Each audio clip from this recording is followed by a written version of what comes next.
Hi, Assalamualaikum. My name is Putri QISTINA BALQIS binti NAZREE. My student ID is 2021492294. NURIN IRDINA binti ABDULLAH 2021813014. Hi, Assalamualaikum. My name is NURUL. I'm binti ASHIKIN.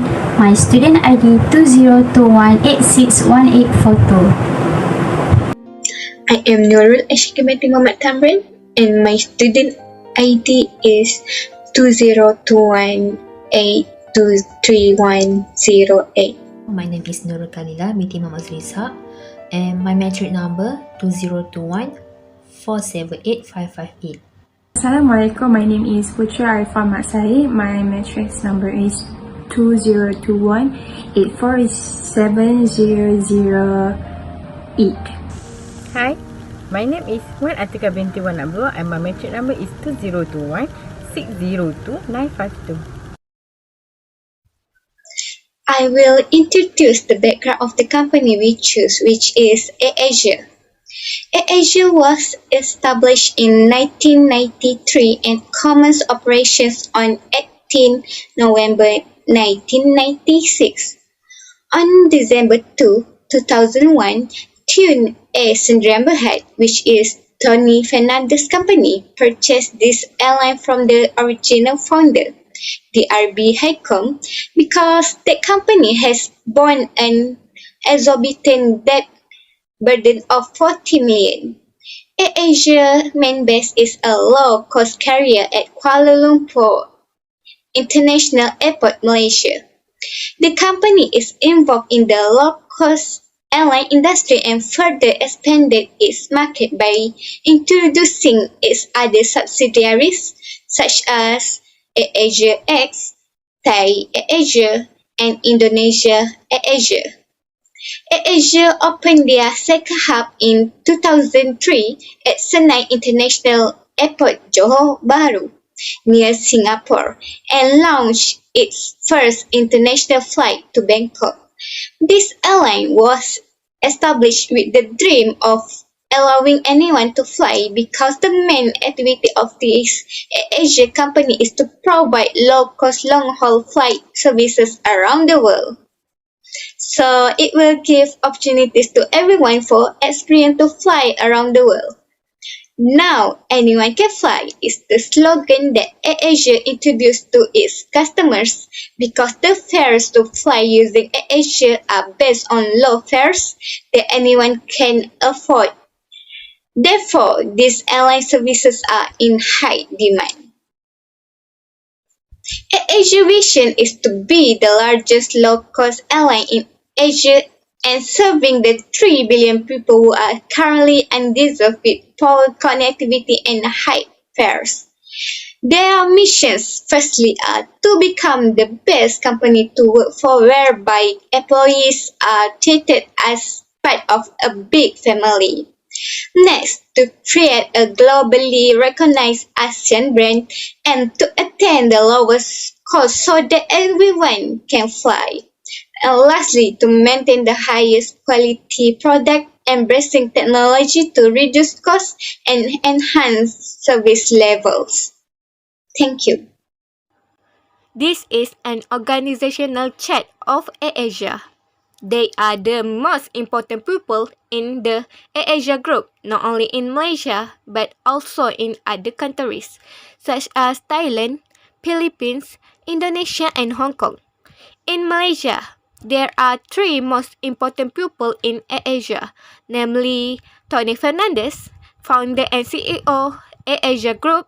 Next, Riyad Ahmad, CEO of Airasia Malaysia, and Datuk Kamarudin Maranun, who is currently the Executive Chairman of Airasia.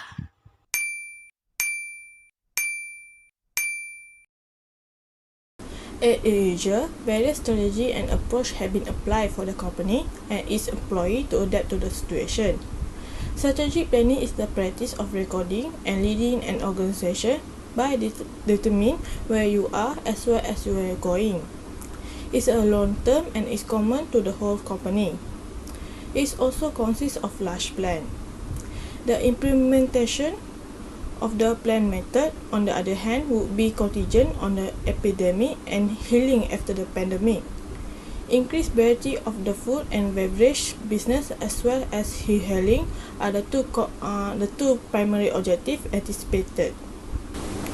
AirAsia wish to open another 100 Sultan restaurants. Statistically, by 2025, AirAsia plan to reduce the rate of flying passenger from 80% to 40%. Furthermore, AirAsia in-flight menu brand is expected to contribute about 10% to 15% to the company revenue. The restaurant is opened by AirAsia, serving in-flight food, also plan to expand its business in Malaysia and worldwide. Besides, according to the General Manager of Sultan Restaurant and Tico Cafe, Catering Go, 65 outlets will be opened by 2021. And over 100 outlets will be opened by the first quarter of 2022. Based on the plan, Sultan outlet will be opened on the international platform such as in China, the United Kingdom, Australia, and the Philippines. However, the implementation of this expansion would also depend on the pandemic. CEO of AirAsia confirmed the strategy to move into the e-hailing business. Since their main service is not available due to certain symptoms that arose during the pandemic, initiatives such as moving into the e-hailing business are big steps to cater to the effect of COVID-19. The CEO also stated that logistics is the one of the main aspects of digital transformation. It was also stated that AirAsia want to be the best delivery guy in the town. In Malaysia, e-hailing services are getting more well-known in society as this service has mobile application that consists of many interesting features and show many options to use to the user. The issue of the time travel with public transportation also motivate individuals to use the e-hailing service. This is because some individuals prefer to plan their journey in proper manner. Ride-hailing applications have been working well in many countries, thus with the growing technology, the service is easy to use by everyone. Challenge number 2, we will see in the term of organizing. Organizing is the process of structuring working relationship so that the organizational members can interact and collaborate to achieve organizational goals. People are organized into departments based on the type of job-specific tasks they are performed, which establish the line of authority and responsibility between the different individual and group. Manager must decide how to organize resources, particularly human resources, in the best way if possible. Next, I will explain more in detail about the difficulties that AirAsia faced during the pandemic. The difficulties that AirAsia faced during the pandemic were undoubtedly related to AirAsia's ability to recover and maintain their own business stability. The continuance of COVID-19 pandemic with a significant increase in cases, particularly across a few big cities in Indonesia, has become as AirAsia's main impediment to resuming their performance. Transportation restriction in a few areas, the closure of international borders for non-essential travel, and stringent air travel requirements all contributed to the persistently low demand. This kind of process continues throughout the year, including during the typical peak season such as mid and end of year holidays. AirAsia highly required to earn travelers' trust and work hard to keep that trust in order for them to continue providing commercial services. AirAsia also need to continue to closely monitor new pandemic developments in order to determine the best time to gradually resume their services across the world and their service routes. Furthermore, AirAsia had to adapt quickly to the current situation, including their customers' preferences for their online platforms, which kept growing widely during the pandemic. Even in the midst of a pandemic, AirAsia also remained dedicated to developing and organizing human resources to the best of its abilities. Obviously, the safety and health of AirAsia's employees were paramount, and AirAsia implemented measures such as who work from home where it is possible, which is still in effect since it was first implemented in March 2020. AirAsia employees were also divided into a few groups and schedules were set up so that only one group could access to their office at any given time. AirAsia also conducted regular health tests on their employees who had to serve their customers on the ground to prevent COVID-19 from spread to their customers and followed strict health protocol practices. Next are the type of departmentalization in Airasia Berhad. Functional departmentalization is the type of departmentalization that Airasia use. This departmentalization include the company Chief Operating Officer, COO, Secretary, Group of Chief Commercial Officer and Group of Head of Cargo. Furthermore, it is based on a function to group activities and tasks. Functional departmentalization allows top management to control the company and profit by organizing employees based on their experience and skills. So, because the hierarchy is straightforward, instead of reporting to a few people, employees only must report to one manager. Employees in each functional department only communicate with one another, and then head of department will communicate with the manager. This reduce contact and decrease employee confusion and allowing employees to feel confident in their work. Departmentalization of function is an effective method for Airasia to run their company. One of the essential managerial tasks in Airasia Berhad is leading. The ability to influence people for a specific purpose or cause is known as leading. Leading is considered the most significant and challenging of all managerial activities. Leadership is vital because it establishes a clear vision and successfully communicates. A clear vision allows them a better understanding of organizational management. Besides, it can aid them to let know their positions and responsibilities. Leading builds the values and behaviors of a team. Leaders are priceless in shaping and communicating by encouraging and motivating staff to increase their contribution to achieving the organizational goals. In the process of leading, the top management must give clear order to the workers when distributing the tasks and make sure the workers understand what they should do and they can finish their work more efficiently to achieve their goals in a given time. Tony Fernandez, a leader of Airasia Berhad, thought that engaging with his employees utilizing a walk-around management style will help him expand his understanding of airlines. He will learn new things from his workers every time after working with his workers. As he said, to become a leader must have experience and belief towards the workers. In addition, a leader must concern about the workers and the company to make sure everything goes well. Tony Fernandez will always communicate with his workers in a friendly manner when working with his workers and other airlines. He also treats his workers more like friends or family. He also encourages his workers to be brave to speak out their idea or opinion during the meeting. Therefore, they have an opportunity to learn, improve, and gain more experience. Tony Fernandez, the Chief Executive Officer of Airasia Berhad, believes that by working hard and with the help of their employees, they will be able to make a good profit. To maintain the effectiveness of his workers in performing their work, he gives motivation to his workers with bonuses. Thus, he also communicates with his workers and provides some positive encouragement as motivation. During the pandemic, Airasia Berhad had gone through a hard time.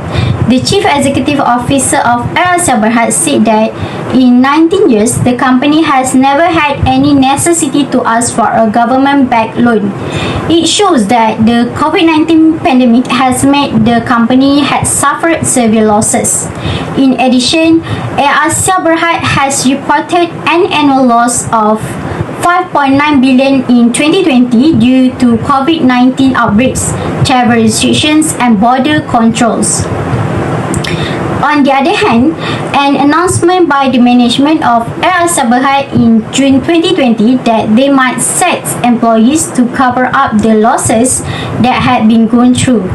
In October 2020, they had to dismiss 10% out of 24,000 employees to reduce their expenses. To survive during the pandemic, Airasia Berhad had expanded its business. Its wealth of data gives the advantage for them to become more than just an airline. For instance, they have an Airasia digital app that includes an ecosystem of new services such as food and grocery delivery and online shopping, in addition to the usual listing of flight tickets and hotel rooms. In addition, they also have a digital payment service called BigPay, which offers money transfers include remittances in 10 countries. Moreover, they have come up with food and beverages business such as the Suntan Kitchen by highlighting the production of meals that contains coconut milk. These are the ways of how they could have survived the pandemic COVID-19. In controlling, the task of measures is to evaluate how well an organization has achieved its goal to take any corrective actions needed to maintain or improve performance. For example, managers monitor the performance of individuals, departments, and the organization as a whole to see whether they are meeting desired performance standard. The outcome of the control process is the ability to measure performance accurately and regulate organization efficiency and effectiveness. To execute controls, managers must decide which goals to measure, perhaps goals pertaining to productivity, quality, or responsiveness to customers. And then they must design control systems that will provide the information necessary to assess performance that is determined to what degree the goals have been met. The control task also helps managers evaluate how well they manage themselves are performing the other three tasks of management, which are planning, organizing, and leading to take corrective action. As for Airasia's control capabilities remain relatively poor, as evidenced in many ways. Airasia has a weak ability to provide service to its customers. For example, flights fail to take off at the scheduled time because of Airasia's lax adherence to the control function, which caused dissatisfaction among many customers. Hence, Airasia will lose customers who care about being on time. Moreover, Airasia has one disadvantage in terms of web and telephone services. Many customers planning to buy tickets have opted out of Airasia because their web is incomplete or their phone numbers are unreachable. It has to be said that this is very poor control management will cause a large number of consumer losses and financial losses. More importantly, Airasia still has a hard monitoring the maintenance of their aircraft in good condition compared to the other airlines, let alone monitoring sustainable costs according to their standards. Besides, Airasia is known for its low-cost approach, offering low prices to attract customers, but fluctuating fuel and service charges are so high that it is unable to maintain a consistent standard on monitoring costs. So now we are at the conclusion. As we all know, Airasia is a well-known leader in Asia's low-cost airline industry. During the pandemic, however, Airasia also had plenty of issues. In summary, the study identifies the challenges that AirAsia experienced during the COVID-19 pandemic, as well as the survival strategies that they have done and should to overcome the crisis. Not only does the pandemic cause problems for AirAsia and its management, but it also has an impact on customers and the global economy. Anthony Francis Fernandez, or more known as Datuk Sri Tony Fernandez, as a great leader, has done everything he can do to overcome that problem by rewarding valuable customers with promotions and the other advantages. We would like to recommend AirAsia to develop the business e-hailing services. It is an excellent method for dealing with COVID-19 effects. People increasingly choose to utilize e-hailing since it conveniently accessible via mobile applications and provides them with a variety of possibilities. As a result, If these tactics are adopted effectively in the future, they can be advantageous in a variety of ways. Finally, it can be concluded that Airasia is innovative and inventive when it comes to breaking down barriers and dealing with issues.